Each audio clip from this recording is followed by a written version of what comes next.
En este video vamos a demostrar el teorema de convergencia Vitali.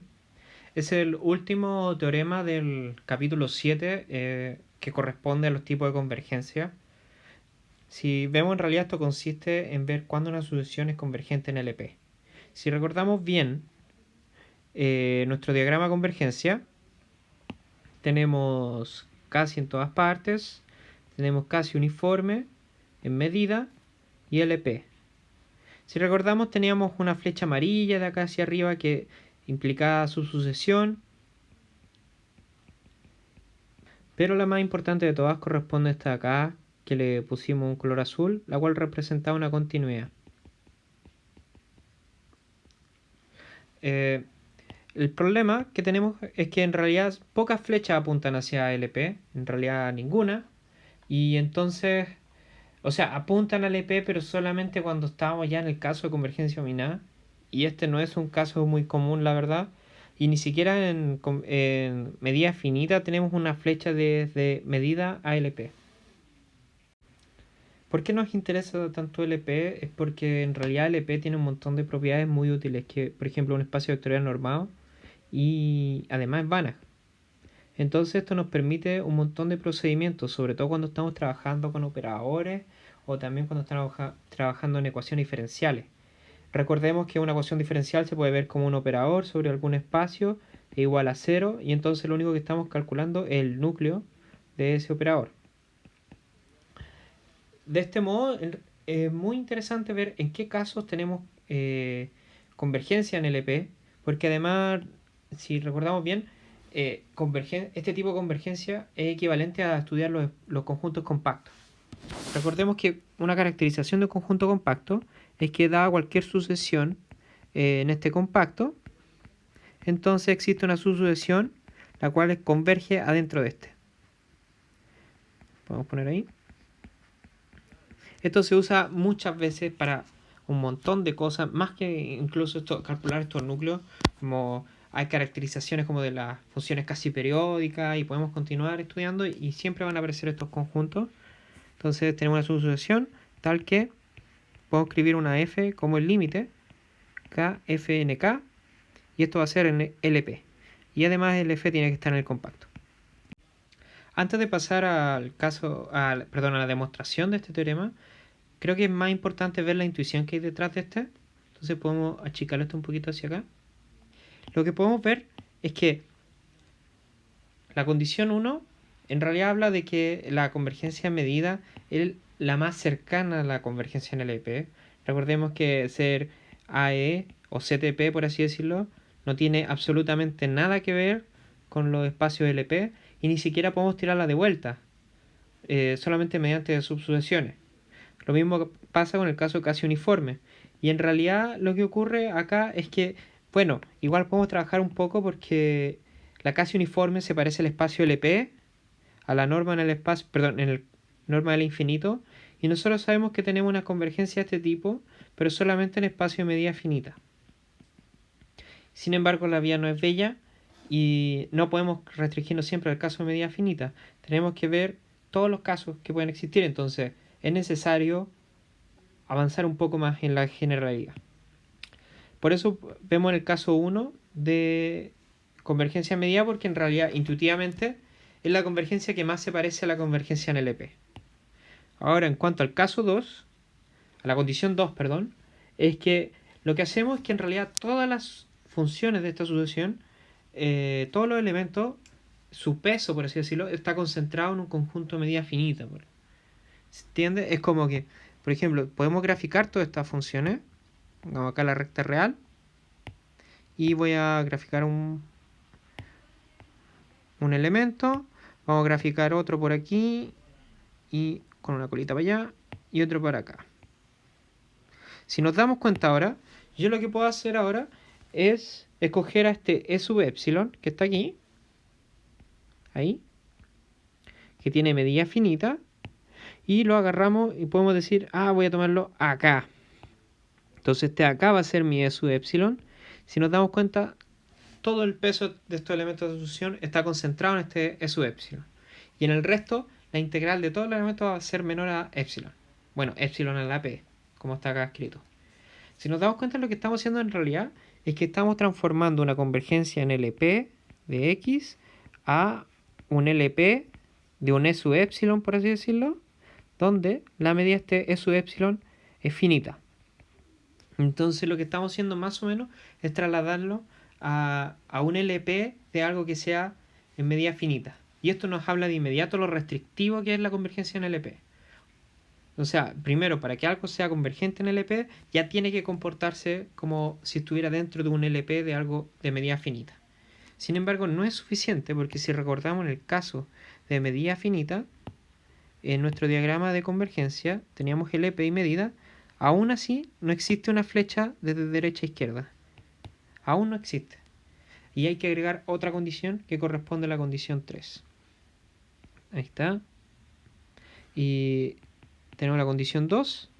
Y, por ejemplo, una sucesión que no cumple esto, claramente podríamos tomarla como la característica de n, n más 1. No es para nada difícil probarlo y tiene todo el sentido del mundo porque esta sucesión son puros cototitos que se van moviendo hacia la derecha. Entonces tenemos un cototito ahí y el otro cototito va a ser así y así hacia la derecha. Entonces nunca vamos a poder encerrar como todos estos cototos en un conjunto de medida finita porque se va a mover hacia el infinito hacia la derecha. Y como sabemos, bueno, además esta cuestión no converge a nada en LP. Eso podemos demostrarlo porque la norma K1 es 1 y, si y no es cochip. Podemos ver de que Fn menos Fm norma va a tener que ser 2 si n distinto de m. Entonces no es cochit, en el sentido entonces que no pueda satisfacer la condición 2. Ahora, en cuanto a la condición 3, la condición 3 debería serles un poco más familiar, esta de aquí, porque en realidad esto se preguntó en la prueba 2. Estaba un poco camuflado porque no estábamos en LP, estábamos como en L1 y una convergencia camuflada en L1. Entonces acá lo que dice es una continuidad de las integrales respecto a la medida de los conjuntos. Y la medida de este conjunto va a ser uniforme, independiente del elemento de la sucesión. Recordemos que en la prueba 2 lo que hicimos fue... A ver, acá está en rojo. Era, si voy a traducirlo a LP, si f está en LP, entonces dado epsilon mayor a 0, existe un delta que depende de epsilon y de f. Aquí muy grande. Vamos a borrar eso. Ahí está. F mayor a 0, tal que si E es medible, pongámoslo, él pertenece a la sigma álgebra y la medida de E es menor a este delta, entonces la integral restringida de este conjunto E de f a la p va a tener que ser menor a epsilon a la p. Si nos damos cuenta ahora, nos damos cualquier conjunto que tenga medida menor a este valor delta, entonces tenemos esta desigualdad. Y esto pasó en la prueba 2. Ahora, si ahora transmitimos esto a la condición de la sucesión, entonces tenemos exactamente lo mismo. Tenemos epsilon mayor a 0, estoy copiando. Existe ahora un delta epsilon solamente, mayor a 0, tal que pertenece a la sigma álgebra, mu de E menor a delta epsilon. Entonces, integral de Fn a la P de mu menor a epsilon a la P. Ahora, en la anterior teníamos que el delta dependía directamente de esta función f. Ahora, ¿por qué aquí no aparece ninguna f? Y ni siquiera aparecen los fn ni nada. Lo que ocurre es como esta cuestión es convergente. Esa es la gracia, que esta cuestión va a ser convergente. Es un criterio de necesidad y suficiencia. Entonces, lo que ocurre en realidad es que aquí está escondida la f, que es a quien esta fn converge. Entonces, en realidad no estamos haciendo nada extraño. Cuando los elementos están muy cerca de esta f, entonces tiene todo el sentido del mundo de que el delta, que sirve para la f, va a servir para las funciones que están lo suficientemente cerca de f. De hecho, en realidad esta cuestión se puede relajar un poco, que no es mucho relajo, la verdad. Que podemos decir, tenemos delta y un n epsilon en los naturales, tal que tenemos eso, si n es mayor o igual a este n epsilon. Bueno, ya dicho esto, trabajando en la intuición, podemos comenzar a demostrar el teorema. Para comenzar, lo que vamos a hacer es, si tenemos esta convergencia acá, demostrar que ocurre las condiciones 1, 2 y 3. La verdad es que la condición 1, ya la vimos en un video anterior y está en la guía, no es para nada muy difícil demostrar. Se hace una desigualdad más o menos simple. Era algo como la medida del f mayor o igual a alfa. Esto de acá multiplicado por alfa va a ser menor o igual a la integral de f mayor o igual a alfa de f a la p. Y acá aparecía un p. Entonces ahora, de hecho, mala notación, esto acá se puede escribir en realidad como fn menos f, de haberlo puesto como un phi. Entonces acá aparece fn menos f. Y como esta cuestión converge en el LP, entonces esto se va a 0. La condición 2 es un ejercicio bastante simple que ustedes podrían hacerlo. Podrían aprovechar de trabajar y entender la convergencia en LP. No es para nada muy difícil. Es algo que probablemente si han trabajado con los espacios LP pequeños ya deben estar acostumbrados. Si han trabajado con LP pequeño, esto simplemente significa cuando uno puede aproximar una función por funciones, por sucesiones casi finitas, por así decirlo. Las sucesiones que se hacían 0 eventualmente. Casi nulas, creo que era el nombre. Y la condición 3 corresponde a un ejercicio de la prueba 2 que no debería ser para nada difícil de mostrar. Ahora vamos a la parte complicada, que es demostrar que las condiciones 1, 2 y 3 implican la convergencia en LP de esta sucesión Fn. Para comenzar la demostración de este teorema, yo creo que lo más importante es trabajar en un espacio donde todo sea mucho más simple. Entonces, eso es lo genial que nos da la condición 2. La condición 2 nos dice que en lugar de estar trabajando en todo este espacio que no tenemos ni idea qué es, podemos considerar en realidad un espacio de medida finita.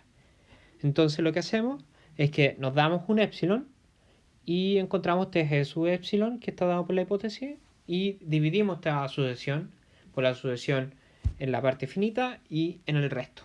Entonces decimos como epsilon mayor a 0, entonces existe sub epsilon en la sigma álgebra con la medida de este conjunto finita. Pongámoslo ahí. ¿Y qué más? Que tenemos que si f está intersectado con su epsilon, que sea una intersección vacía, entonces tenemos esta cosa acá. Estoy transmitiendo la hipótesis. Ya, pues entonces, ¿cuál es el truco acá? Lo que hacemos es partir la sucesión en la parte donde está el peso y donde está lo que vale poquito, donde vale epsilon, por así decirlo. Entonces, lo que hacemos es escribir fn ahora, escribimos como fn por la característica de su epsilon, más fn por la característica de f, donde f va a ser un conjunto que satisface esta condición. En Bartle lo que hacen es definir f al tiro nomás, lo definimos como el complemento de E sub epsilon. Entonces ahora lo que hacemos es escribir fn menos fm como fn menos fm característica de su epsilon más fn menos fm característica de f.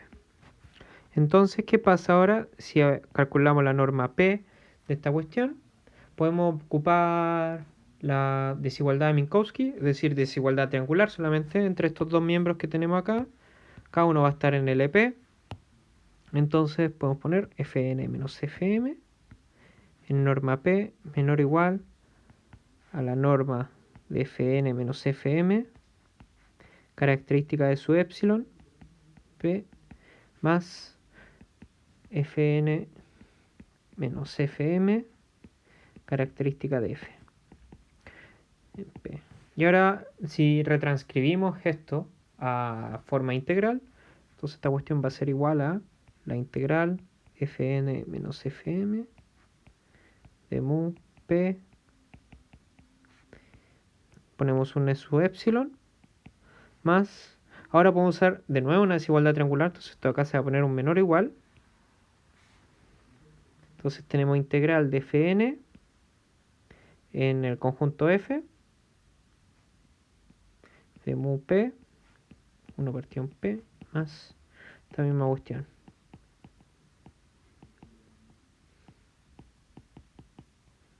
¿Y cuánto va a dar esto? Bueno, esto va a ser menor, porque recordemos que acá arriba tenemos una condición, acá. Entonces esta cuestión va a ser menor a, bueno, copiamos la parte de la integral.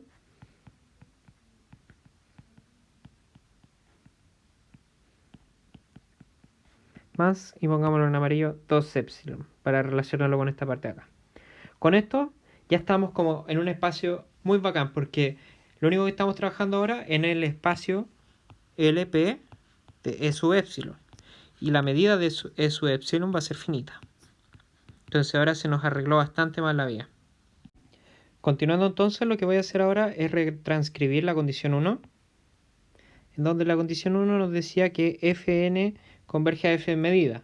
Y eso es equivalente a que Fn es Cauchy en medida.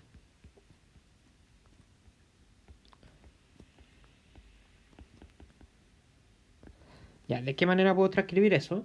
Voy a usar la misma notación de Bartle y vamos a usar de que ahora nos encontramos en el espacio LP sub epsilon. Es natural pensar que si algo converge en LP de X, entonces también pasa lo mismo en LP de E sub epsilon, si el E sub epsilon es un conjunto de X y sobre todo si la medida de E sub epsilon es finita. Entonces, ¿cómo lo hacemos? Voy a usar la misma notación de Barton. Vamos a poner, definir el conjunto H sub nm, cual va a estar definido como todos los X que están en E sub epsilon, donde Fn de X menos Fm de X va a tener que ser mayor o igual a algún alfa.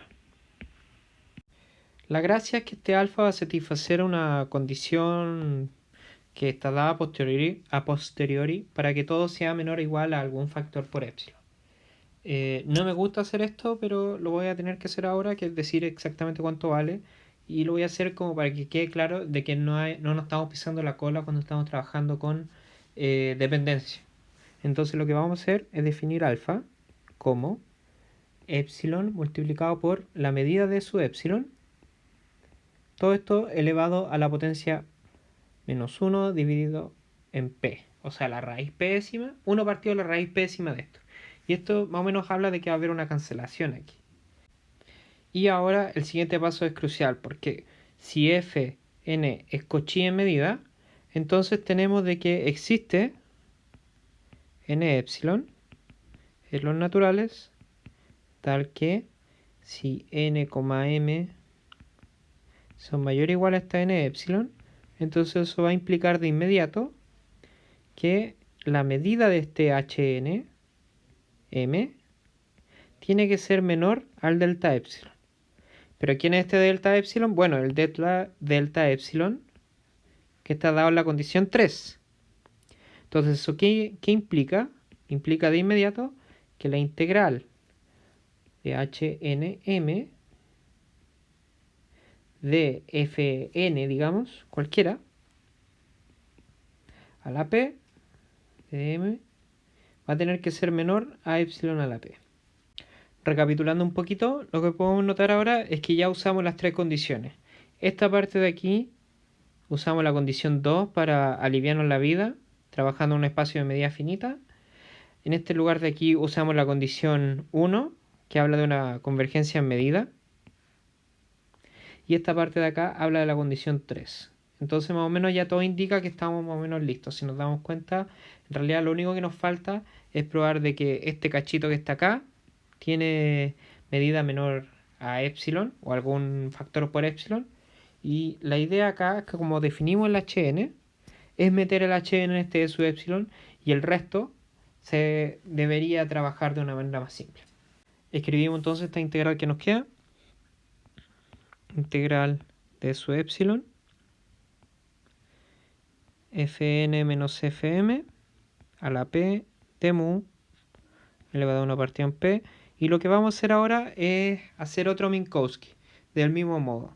O sea, vamos a multiplicar, vamos a escribir esta fn menos fm como fn menos fm multiplicado por la característica de hnm más la fn menos fm multiplicado por la característica del complemento dentro de este su epsilon. Entonces vamos a hacer desigualdad triangular con estos dos factores. Así, esto va a ser menor o igual a la integral sobre e sub epsilon restado con hnm fn menos fm a la p de mu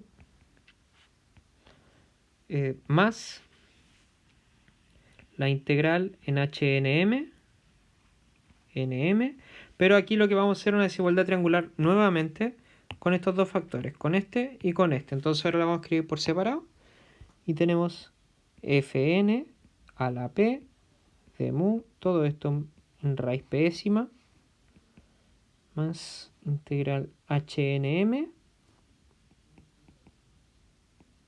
p de mu raíz pésima.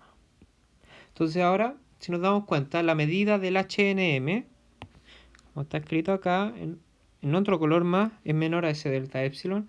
Entonces tenemos esta condición de acá. Así, tenemos que todo esto de acá va a ser menor estricto a, ¿no es cierto? Tenemos un epsilon más epsilon. Ese epsilon viene de ahí y este epsilon viene de acá. Entonces, ahora, ¿qué pasa acá? Si nos damos cuenta, en el complemento de hnm, vamos a tener que todos los valores, porque en hnm tenemos esta condición, mayor o igual al alfa. Pero si estamos en el complemento, entonces van a ser menor a este alfa. Por lo tanto, lo que vamos a tener es que esto de aquí va a ser menor a alfa multiplicado por la medida del conjunto. E sub epsilon menos hnm. Y veamos qué valor tiene ese alfa. Voy a tratar de quedar hasta ahí para que no se pierda el alfa. Vamos a poner una rayita acá. Y entonces esto va a ser igual a alfa, que es epsilon, multiplicado por mu de e sub epsilon menos hnm partido por... Ah, bueno, perdón, acá hay un... Pero estamos bien. Esto va a la potencia 1 partido en p. Ahí. Eso se me olvidó. Ahí estamos. Y ahora estamos dividido por la medida de e sub epsilon a la potencia 1 partido p. Porque ahí hay un menos ahí arriba. Más 2 epsilon. ¿Ya? Y bueno, h es el complemento. Está contenido en esta de acá por razones obvias. Y entonces esto de aquí va a tener que ser menor o igual a epsilon por la medida del conjunto partido a sí mismo. Entonces todo esto está a 1 partido en p más 2 epsilon. Y ahora tenemos que esto de acá va a ser igual a 3 epsilon. Entonces nos dimos cuenta de que en realidad tenemos que esta integral de acá, que en el espacio de medida finita, va a ser menor a 3 epsilon. Y de este modo podemos concluir que la medida, ahora notémoslo en grande, fn menos fm en norma p va a tener que ser menor a 5 epsilon. Recordemos que esto era menor a la integral en e sub epsilon más 2 epsilon que venía por el conjunto este f, que era el complemento de e sub epsilon. Entonces, ahora, ¿qué pasa? Tenemos que esto acá va a ocurrir si el n, m eran suficientemente grandes. Esta condición venía por la parte de la convergencia en medida. Podemos notarla acá arriba. Ahí. Estoy subrayando. Entonces, lo que tenemos en realidad es una sucesión de Cauchy. Ahí está. Por lo tanto, Fn es Cauchy en LP. Y como LP es completo,